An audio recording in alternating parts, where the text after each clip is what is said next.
Now, I was speaking to Rob Tanner last night, like I say, and apparently they were after Potter again when Enzo left, but he was basically just taking too long to decide, and they wanted somebody in quickly for pre-season. Whether Potter would have been the right answer, I mean, West Ham are worse off now under him than they were. Definitely. Yeah, Loppy Toppy, whatever he was called. But I think stupid name that he had.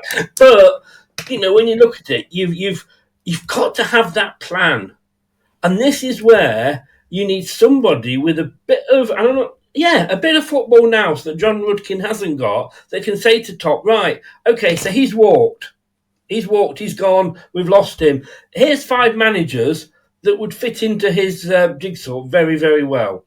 So the appointment of Steve Cooper, not Steve Cooper himself, but the appointment of Steve Cooper was the problem, as was therefore bleeding back to Top and the board as well. Yeah, news at 10. Yeah, and that's the thing, right? Because that's why I went back to this as the core issue of the season, because basically every single era, except if I was pointing at Rudkin and Top from the very beginning, stems from that issue. The recruitment in summer, well, the manager has the final say. Cooper wanted Premier League experience in Jordan Ayew and Cordova-Reid. Had it been Ruud in the summer, it might have been a different player. Had it been Carlos Corberan, it would have been different players potentially. Yeah. Had it been any other manager, the players would have been different. And to me, all the issues stem from that. Because I agree with Chris, this is not the right time to pluck up the root when you're trying to sustain yourself in the Premier League just coming back up. That's what you do when you get relegated, right? That's when we just pulled up the siege, changed the way this club really worked. We got Martin Glover in after the relegation season. He came in, I believe, in the winter transfer window after gardening leave with Southampton. So things were changing structurally in the club. And that's when we decided to get a manager who could help us with that in Enzo Maresca, right? From getting the kids to play the same way all the way up until the main team. And then because you fumble the replacement of him so much, you completely ruin it all again. I think Cooper was a great guy, and I think, and I do like some of his ideas. I'm not against him, but it's just the worst signing you could have made. A worse manager that played more the system of Enzo ball or a similar system would have done better than Cooper did. I have no doubt about that. Do you think that the guy that replaced Cooper should have been more into Cooper's style? No, I don't think so. Nah, because the problem was, Chris, the squad was so committed to the Enzo style, tactical, the style of football. I think the problem also comes a bit with the squad. They are definitely, as you also said, too stuck up their own arse, right? They're too high and mighty saying, oh, I like this system. Whoever you guys bring in, I don't want to do the expressive freedom here. I want to sit and play the football we did all last season. And that's on them, and that's not okay in my opinion either. But the problem is, when you're coming into the Premier League, we know how hard it is to sustain it. That's not the time for a complete strategic shift in how you want to play football. And that's why, to me, the recruitment was so wrong. Because I think had we gotten Ruud in the summer, it would have been better. I don't think we would have stayed up seeing how he's been as a manager. But I think it would have been better, and our performances would have definitely, and recruitment would have been better. I have no doubt about that. Anil, I mean, this is why I keep saying about consistency, because the club seemed to be in like a identity crisis. It's kind of like, well, I say identity crisis. Top quite clearly wants us to play a certain way. He went with Puel and Rodgers, and now Enzo. But they clearly rushed into a decision in the summer to get Cooper. The recruitment, obviously, one season it's for Enzo's way of playing, the next it's for Cooper. That's why you go from signing players like Mavididi and Fatawu to Jordan Ayew and Bobby Reid. It's a big difference. The Brighton model, in our case, not actually the style of football, but I mean more the structure. That is what we should be doing, and we've all been saying this for months. That's what we're lacking. I'm going to touch on a few points here, but they're all related. This was a good one from Peaches earlier. She said, I don't think you can play Enzo ball with the quality of the squad. Worked in the Championship, yes, but not in the Prem. Got to adapt. So I think that's true. And I think that even if we'd have stuck with Enzo, or we'd have got someone who played a more progressive style, I think we would have gone down. I don't think we'd have gone down with 5 games to go, but maybe we would have gone down with 3 games to go. So maybe it wouldn't have been that much better. But what I'll say, and it's your thing about the continuity and the structure, is you'd still be building towards this style. That means you're working towards this goal for 3, 4, 5 seasons, and eventually you'll build a squad that is good enough so that when you do come back to the Premier League, you'll be ready for it. Because this is the problem, right? You basically need to have a long-term strategy, because most teams now that are going up from the Championship to the Premier League are getting flushed down the toilet right away. So that's why I totally agree with both what Chris and Andreas have been saying about them getting the wrong appointment. However, Chris also mentioned one thing which is also true, and I think this is the core of the issue. And he mentioned that kind of Rudkin and I think everyone at King Power aren't really football people, and they don't, especially they're not modern football people, and I don't think they quite get the nuance. Now, I know that one of the big reasons why King Power pushed so hard to get Brendan Rodgers is I think actually what they're looking for in a coach is they want the manager to be not really just a head coach, but actually to be the guy who is in charge of all of the football on the footballing side. As in, they want them to be someone who instigates the style of play throughout all of the academies. Basically, our director of football role isn't really like that. I've said this many times. It's more of a technical director role. So they don't even think this way. I don't think they actually... They watch the game, but I don't think they have that deeper understanding that like you need to have a style of play or certain ways you want to do it. Like, because the point is that to build a squad, you can't really just do it in one transfer window. It could take 6, 7, 8 transfer windows to really get it right. And you also have to accept there's things like, you know, the average manager has a life expectancy of, I think now 16 months in the Premier League. It's not very long. Right. And players are going to move as well. So as per Chris's point, you do need this list. You need to have, like, even as soon as you sign the player, great, you've just signed Bilal El Khanous. You need to already be thinking, who's the next Bilal El Khanous?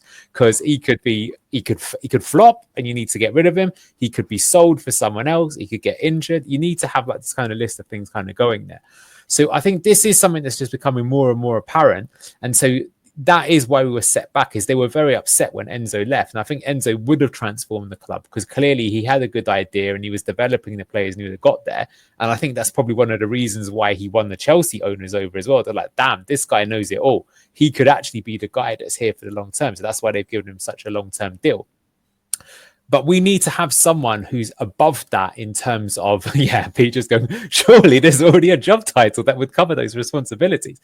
Indeed, there is, right? But the problem is that, like, you know, you say potato, I say potato, right? As that American English thing type goes, right?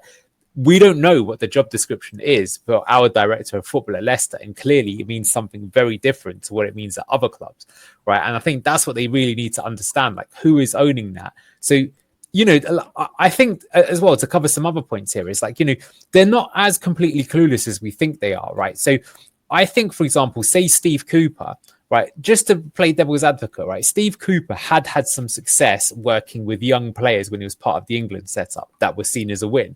He looks really old, Steve Cooper, but I think he's only 42 or something like that. So he's actually quite young and he's English, right? He had success in the Championship if we got relegated back down to the Championship. He kept a Premier League team up. He was used to working in difficult circumstances when Forest signed 30 players in 3 weeks or something like that. And here's the thing where I think he got the job, is that when he was at Swansea, he did try and play a more attractive style of football, but he changed it when he was at Forest because he realized that he couldn't get a tune out of it. Although in my opinion, I think that's a mistake that Forest fans still delude themselves into thinking. And I think that Nuno's actually proved that they did have a squad that didn't have to play such atrocious football. They just couldn't play like Man City. They had to fix some in-between style, and Nuno's found that style and they've done really well out of it.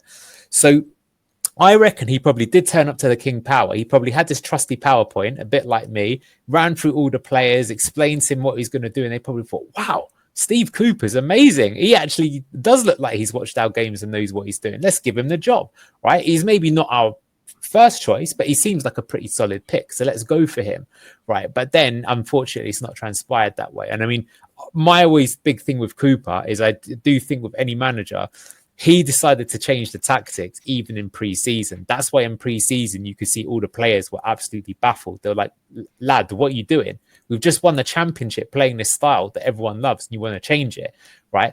If he wanted to change it, the smarter thing to do would be to wait for 5, 6, 7 games and seeing that we're losing all those games and go, hey guys, look, just hear me out, right? maybe we need to adapt from playing Enzo ball and you need to go to my system of being a bit more defensive. And if that would have happened, they'd probably went, yeah, you know what, you're right. It kind of sucks getting beaten 3-4-0 every week. Let's change it over. And they didn't. So, yeah, I agree with that. And it's something that we need to change, but I don't see how they're going to change it, right? Because for me, the obvious answer is that Rudkin can still stay. I would change his, he could even be called head of King Power Sports or some bullshit like that, like French, right? But bring someone who's actually got experience. I've seen a few people mention Ralph Rangnick. I think that's dream situation. It's not going to happen like that. But I just think someone who's like semi-competent and have got experience of doing that. I will say, and this is what you said at the top of the show, Locks, why people are excited, is there does seem to be, I can see the light at the end of the tunnel for how Leicester get out of this. And that is actually Seagrave and the academy. Because normally when you have an academy, it doesn't just start producing talent right away. It takes a number of years. Now, if we're led to believe, all of a sudden, there might be a bit of a generation coming through. And actually, if we're in a championship, we will be forced to play some of those players, which might actually be good.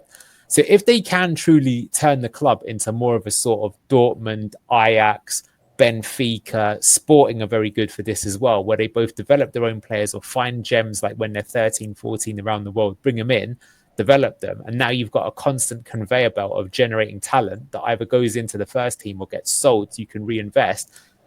And I think that has been the plan all along, by the way. I think that is actually... He doesn't get credit for it, but I've got a feeling that Rudkin probably did push for that. I think that's how he saw the entire setup because he's always been pretty close with young players. So if that happens, that is how we'll get out of it. But, you know, it's not guaranteed that that's going to happen. And at youth team level as well, as you're seeing, there's no guarantee that Jeremy Mongo will stay, right? These things happen.